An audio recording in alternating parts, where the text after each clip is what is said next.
Tous ensemble pour la sauvegarde de notre maison commune, la Terre. C'est le thème de la table ronde qui a réuni les autorités à divers niveaux et partenaires du programme Église verte le samedi 20 janvier 2024 dans les locaux de l'Institut des artisans de justice et de paix IAJP à Cotonou. Activité phare du séjour du cardinal Michael Czerny au Bénin, cette table ronde vise à toucher les consciences et à mobiliser les forces pour la réussite de ce programme qui n'est pas juste un programme de plus.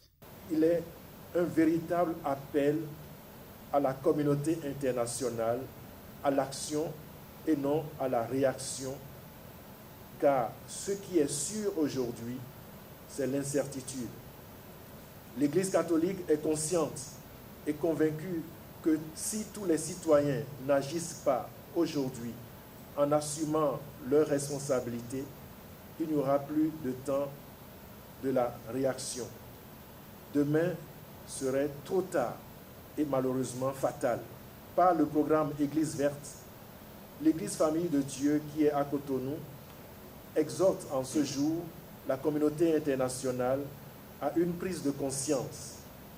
Et de fait, face au changement climatique, il y a lieu de mener des actions urgentes pour des résultats visibles et lisibles. Dans le même sens que l'archevêque de Cotonou, le nonce apostolique près le Bénin et le Togo, Monseigneur Gérard Miles, a insisté sur la portée et l'opportunité que constitue le programme Église verte.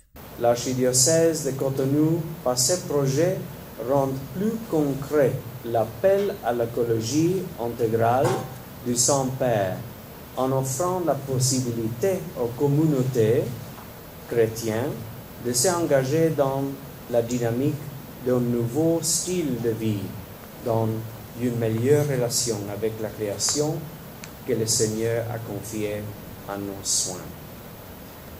Ma prière est que cette rencontre puisse porter des fruits durables en faveur des hommes et des femmes de ce pays en vue d'un développement soutenable.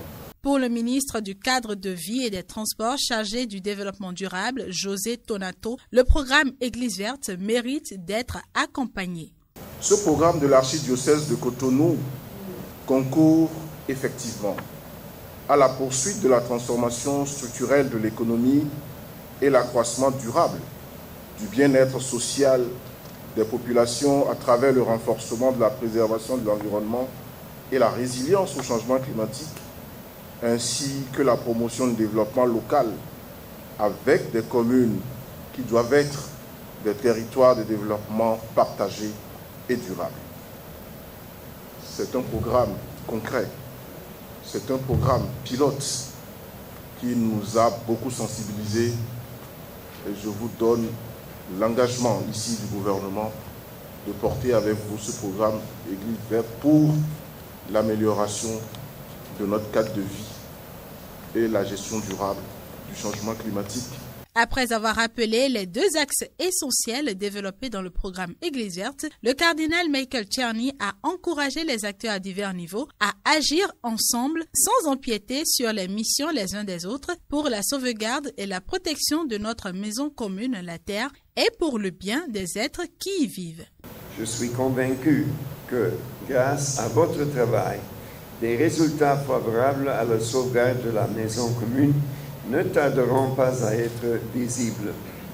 J'espère que cela se fera motivé par votre foi en Dieu et aussi selon le principe de la subsidiarité vis-à-vis de l'État.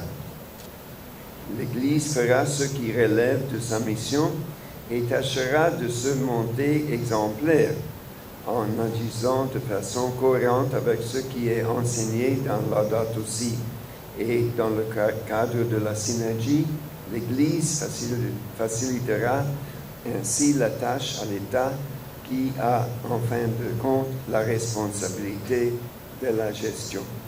Le père Georges Adeye a par la suite présenté les projets structurants du programme qui sont des alternatives proposées aux Béninois pour un environnement plus vert ainsi que le budget et quelques activités prévues dans le programme. Le débat entre les participants à la table ronde a permis de toucher certains points clés du projet et de faire des propositions pour l'atteinte effective de tous les objectifs du programme Église verte à Cotonou.